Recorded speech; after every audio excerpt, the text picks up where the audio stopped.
Coordinate system, इसमें हमने पढ़ा क्या है? हमने पढ़ा कार्टेशियन, हमने बचपन से पढ़ा है एक्स वाई जेड की टर्म्स में। और हमने यहाँ पे मेनली फोकस करेंगे किसके ऊपर?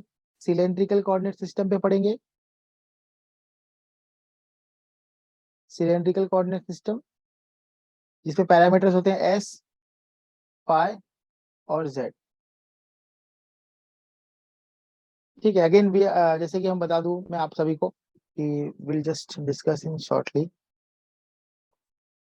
सिलेंड्रिकल सिस्टम है मेरे पास, okay, in which I wanted to find the position of any point. So that particular point has a coordinate s, phi, z. S जो है that is distance from the center. Z is the height of that point from the base. And phi is the, suppose ये मेरा जो x, y, z axis है, I can just shift this x, y axis above.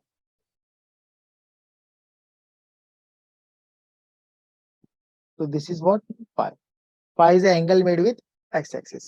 तो ये तीनों coordinates है बेटा, और इसके फॉर्मूले होते हैं x is equal to s cos phi, y is equal to s sin phi, जो सभी को पता है, z is equal to z. So I'm not interested in this. हम इसका रिवर्स भी निकाल देंगे वो सब। I am interested more in the unit vector relationship, s cap, phi cap, z cap का value in terms of i cap, j cap and k cap. एक तो ये चीजें हैं, ओके, या फिर i cap, j cap, k cap in terms of s cap, phi cap और z cap. Okay, so मैं इसमें ज्यादा इंटरेस्टेड हूँ क्योंकि इनके ऊपर एक आधा बार क्वेश्चन आ चुका है जेस्ट में, मैं बता दो कैसे। ठीक है, उससे very simple thing actually, conceptually भी सिखा दूंगा मैं आपको, और कैसे एग्जाम में क्वेश्चन है बता दूंगा मैं आपको। जैसे कि एक बार मैं आपको बता दूं, जस्ट में क्वेश्चन आया था, जस्ट 2012 में, 2012-13 के करीब आया था क्वेश्चन। क्वेश्चन ये था कि the vector field, the vector field x z i cap plus y j cap in cylindrical coordinates. उन्होंने दिया था ये x z i cap plus y j cap in cylindrical coordinate, और 4 ऑप्शंस दिए हुए थे। So let's not, I will not write the options. तो 4 options दिए हुए थे, और हमसे उन्होंने कहा था कि जस्ट फाइंड आउट कि इसका जो सिलेंड्रिकल इक्विवेलेंट क्या होगा। स्टूडेंट्स नो कि x is equal to s cos phi होता है, y equal to s sine phi होता है, और z तो उन्होंने लिख दिया। But what they were not knowing, they were not knowing we have to convert this i cap and j cap to. तो इसलिए हमने वो भी पता होना चाहिए बेटा कि i cap, j cap, k cap का वैल्यू कितना होता है। So what I will tell you is that, so मैं अभी बताता हूँ आपको जैसे कि इसमें जो क्वेश्चन आए थे एग्जाम में उसको कैसे करना है हमने। तो एस कैप, फाई कैप और जेड कैप, मैं शॉर्टकट ही बता रहा हूँ आपको, you can also derive this very simply. तो x का फॉर्मूला क्या था? s cos फाई था, और y में क्या था? sin फाई था, एंड z तो z के बराबर, तो s उसमें फाई के टर्म्स कोई नहीं थी।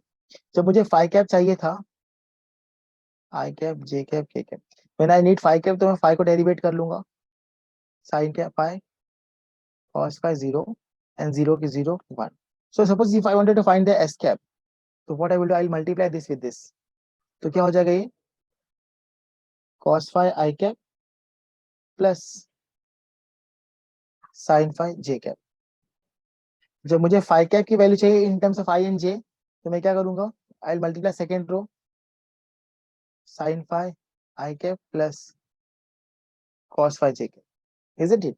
और z कैप तो k कैप के बराबर होता ही है। ये है conversion s cap, phi cap, z cap का in terms of i and J.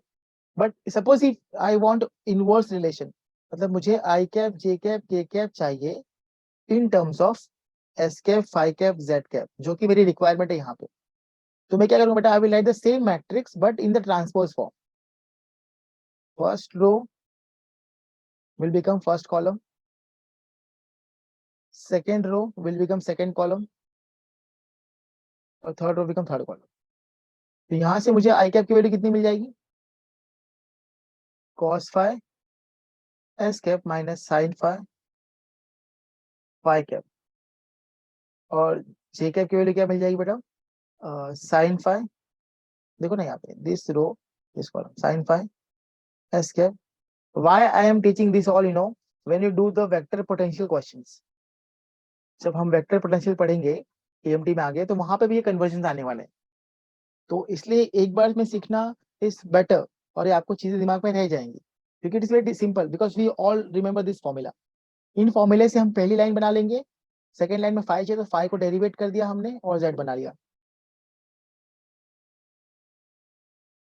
Okay, so now you can just substitute x की जगह पे क्या है वो लिख दो, जेड की जगह पे लिख दो, आई कैप का सब्स्टिट्यूशन ले लो, जे कैप का सब्स्टिट्यूशन ले लो.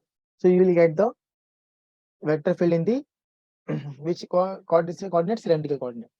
तो ये थी, तो ये सिलेंड्रिकल कोऑर्डिनेट सिस्टम, जो बाकी चीजें तो आप जानते हो इसके बारे में, क्या नहीं जानते होंगे, मुझे लगता है ये चीजें, तो ये थोड़ी सी आपको पता होनी चाहिए.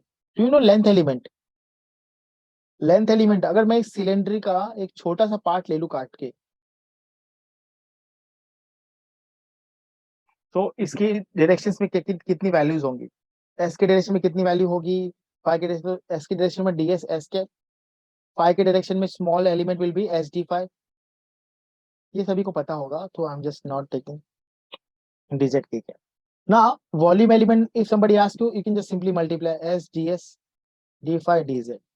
Why I am keen, more keen in, मतलब ज्यादा इंटरेस्ट इसमें क्यों हूँ बेटा, जब मैं एरिया वेक्टर की बात करता हूँ, ये चीजें हमें काम आएंगी, क्योंकि जब हम गॉस लॉ पढ़ेंगे तो वहां पे हमने लिखना है E dot d a is equal to q enclose upon epsilon not.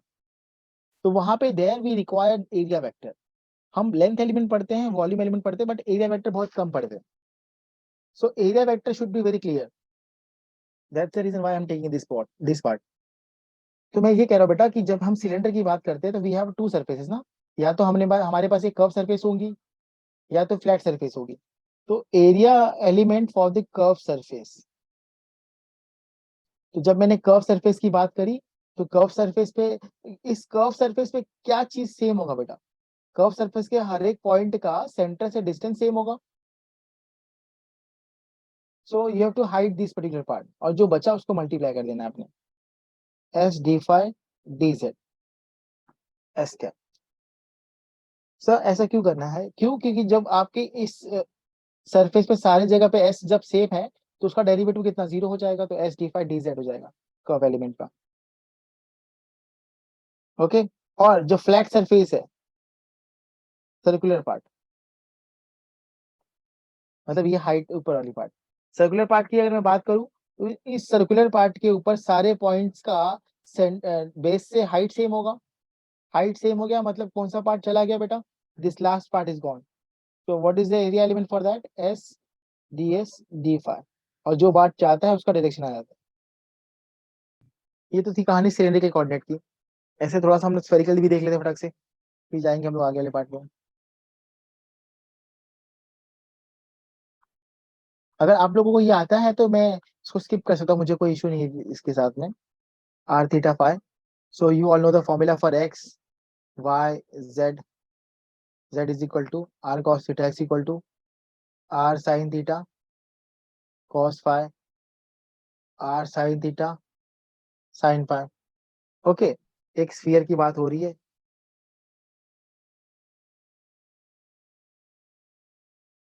Because when we talk about the electrostatic ना, तो we always will tell about everything in terms of R and all. तो वहां पे आपको ये चीजें पता होनी चाहिए, वहां पे मैं पूछूंगा इसका लेंथ एलिमेंट क्या है, वॉल्यूम एलिमेंट क्या है, तो वो एटलीस्ट आपको वो चीजें क्लियर होनी चाहिए. सो इसमें भी सेम कंसेप्ट है. अगर हमने फाइंड करना है क्या वैल्यू किसकी, आर कैप की, थीटा कैप की, फाई कैप की, यही चीज नया है, बाकी तो आपने सब सीखी है चीजें. और इन terms of i cap, j cap and k cap. तो अगेन अभी मुझे आज, तो मैंने एक्स की वैल्यू क्या है बच्चा मेरे पास, आई हैव एक्स का value sine theta cos phi sine theta sine phi, और z is equal to cos theta. जैसे ही मुझे थीटा कैप चाहिए, तो मैं क्या करूंगा, सिर्फ थीटा वाले पार्ट को आई विल डेरिवेट. तो साइन का डेरिवेटिव कितना होता है, डिफरेंशिएशन कितना होगा, कॉस थीटा. इधर साइन का कितना होगा, कॉस थीटा. ऐसा कॉस का कितना जाएगा माइनस साइन थीटा। जैसे मुझे फाई चाहिए तो I will just derivate phi component, phi cos phi का डेरिवेटिव माइनस साइन फाई का differentiation cos phi, and here it is 0. So if I ask you what is the value of r cap, आप simply इस matrix element को इससे multiply कर दोगे, सो आपको क्या मिलेगा, sine theta cos phi i cap sign theta sign phi j cap plus cos theta k cap। समझ में आ रहा है? ऐसे ही आप थीटा कैप निकाल लोगे, ऐसे ही आप फाई कैप निकाल लोगे। और अगर हमने इनवर्स रिलेशन चाहिए तो मीन्स अगर I need I cap j cap k cap इसके फॉर्म में, तो इस मैट्रिक्स का सिर्फ आपने ट्रांसपोज कर देना है, लेंथ एलिमेंट, वॉल्यूम एलिमेंट और area element. Volume is a scalar so I am not putting bar. Length element, अगर मैं एक इस स्फीयर का एक स्मॉल पार्ट ले लूं, चंक,